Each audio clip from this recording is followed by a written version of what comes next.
ስለዚህ ስለ ፍቅር ኦልሬዲ የሆነች ነገር ማወቅ ይችላል ማለት ማትፈልጉትን ነገር እንድትሆኑ ያደርጋቸዋል። ስለዚህ እኔ ፈኪ ላይ የማልፈርድበት ምክንያት በቃ ልጅቷ አፍቅራ አታውቅም፣ አፈቀረች፣ ፍቅር ውስጥ ከገባች ደግሞ ምንም ነገር ታደርጋለች። ገባችሁ? እዛ ጋር ሄዳ እሷ እንደዛ መገፍተሯ ምን ማለቷ ምናምን ማለቷ ምንም የሚሰማት አይመስለኝም። ለምን ኦልሬዲ ፍቅር ይደፍናል።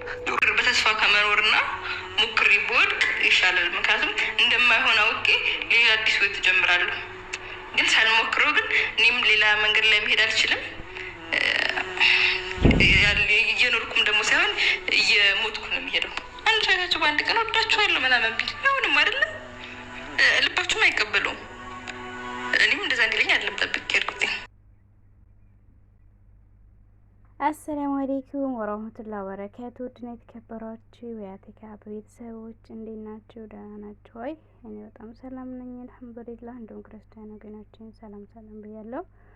ወዳችሁና ፈቅዳችሁ ስለምትከታተሉ ከልብ አመሰግናለሁ። ለዚህ ቤት አዲስ የሆናችሁ ላይክ፣ ሼር፣ ሰብስክራይብ ያደረጋችሁ ቤተሰብ ሆኑ ማለት ነው። ሀዋይብ ዛሬ ይላችሁ የመጣሁት እንግዲህ መግቢያው ላይ እንዳሳየኋችሁ እንዳስገባሁላችሁ አህሙ እንግዲህ ለኢሳም መልእክቴን አደርሱልኝ ብሎ ቪዲዮ ሰርቷል ማለት ነው።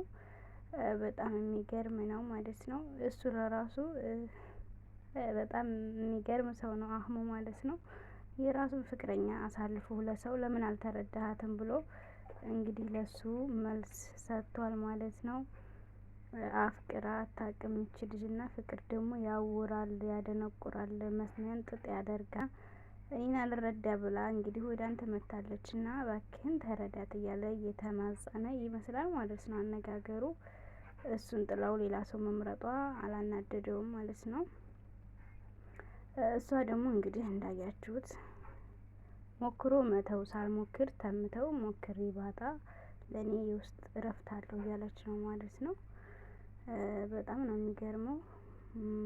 በጣም ያሳዝናል። በዚህ ልክ ዝቅ ማለት ራስን ማዋረድ ይሄ የክብር ጉዳይ ነው። ሀቂቃ ሄዶ ሴት ልጅ ሀያ የሚባል ነገር አለ። ያው ያ ነገር እንግዲህ እየተረሳ ይመስለኛል። ያው እንግዲህ ትላልቅ ዩቱበሮች ብዙ ተከታይ ያለን ተመልካች አለን ምናምን ብለው እንግዲህ የሚሰሩት ያው ፌክ ነው። በነገራችን ላይ ያው ፕራንክ ነው፣ መጨረሻ ላይ ፕራንክ ነው የሚሉት እንጂ ቢያንስ እሷ እንኳን የእውነት ፍቅር ይዟት እንደዛ ብትል ሄዳ እሱን እወድሃለሁ ብትል፣ ይሄኛው ደግሞ ተቀጥሎ ደግሞ ለምን አልተረዳሃትም ፍቅር ያውራል ምናምን ነገር አይልም ሞቶ ብዬ ነው ማስበው። እና ያው ጫወታቸው ደስ ይላል፣ ቀጥሉበት። ለኛ መፈታቻ ይሆነናል ማለት ነው።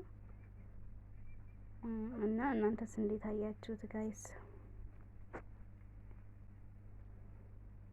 እና ግን ሀታ ብራንክ እንኳን ቢሆን በዚህ ልክ ፈጣጣ መሆን፣ በዚህ ልክ እንደው ሀያ የሚባል እፍረት የሚባል ነገር ኧረ ቢስሚላ።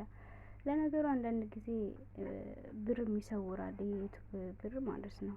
የሰወራቸው ይመስለኛል። አቅላቸውን እያሳታቸው ነው። አሁን እነዚህ በቃ አዲስ ፈጠራ ምን እንስራ ማለት ብዙ አይነት የሚሰሩ ስራዎች እኮ ብዙ ፈጠራዎች ፈጥረው መስራት ይችላሉ። እንደዚህ በዚህ ልክ ቤተሰብ፣ እህት፣ ወንድም፣ ዘመድ አዝማድ የሚከታተል ሊኖር ይችላል። አሁን ያ ሰው የምር በእነዚህ ሰዎች የሚሸማቀቅ የሚያፍር ሊኖር ይችላል። አሁን የፈኪ ተግባር እኔ በራሴ አልደግፈውም። የምታረጋቸው ነገሮች በሙሉ እኔ አስደስቱኝ። የሷ ደጋፊ አይደለሁም። በነገራችን ላይ ግን ወንድ ልጅ እንኳን ሆኖ ማለት ነው እሱ የመለሰላት ምላሽ፣ እሱ ያላት ነገር እያንዳንዱ ቪዲዮውን እስከ መጨረሻው የኢሳምን ብትሰሙትና ብታዩት እሱ ያላት ነገር በጣም ነው በቃ የመልስ ምቱ በጣም ነው ደስ የሚለው። በቃ የእሱ አመላለስ በጣም ነው እኔ ደስ ያለኝና ያረካኝ ማለት ነው። እሷ ግን ሀታ ፕራንክ እንኳን ቢሆን አይነት አለው፣ ለዛ መኖር አለበት። የሆነ እንዲሁ ገና ሰው ይከታተለኛል ሰው ያየኛል ብሎ እንደዚህ በቃ ግግም ማለት ያስጠላል ማለት ነው በነጩ። እና እሱ ደግሞ ማሻአላህ አላህ ይጨምርለት። ሴት ጋር ይለጣጠፈም አይተሻሽም አይጨብጥም። ሄዳ ልታፈው እንትን ስትል ያው የታችኋል ያደረገውን ነገር እሱን አለማድነቅ ንፍቅና ነው ሀቂቃ ማለት ነው። ኢሳምን እኔ በጣም አድንቀዋለሁኝ። እና የእሷ ደግሞ እንዳለ ሆኖ የእሷ እያስገረመኝ እያለ ደግሞ የአህሙ መልስ ነው እኔ ደግሞ ያስደመመኝ። የእሷ መገፍተር፣ የእሷን ማመናጨቅ ምናምን፣ እሷ ላይ መቀለድ ምናምን ምንም አይመስላትም ብሏል። እና እሷ ምንም አልመሰላትም። ለእኔ እረፍት ነው ዝም ብዬ በውስጤ አመቄዬ ከምጨናነቅ ተናግሬ እንደዚህ ይወጣልኝ ይሻለኛል ብላለች ማለት ነው። ሽንጧን ገትራ እየተከራከረች ነው። አሁን ላይ እንግዲህ ይወደኛል ያፈቅረኛል ብዬ መጠበቅ ያው ይከብደኛል። ሰው ግን መናገር ያለብኝን ተናግሬ ያለው እና በተስፋ ጠብቃለሁ እያለች ነው። ተስፋ ባታደርጊና ተስፋ ብትቆርጪ እንመክርሻለን፣ እንመርጣለን እኛ ደግሞ ማለት ነው። እንግዲህ በሌላ ቪዲዮ እስከምመጣ ደግሞ ሰላም አለይኩም ወራህመቱላሂ ወበረካቱ።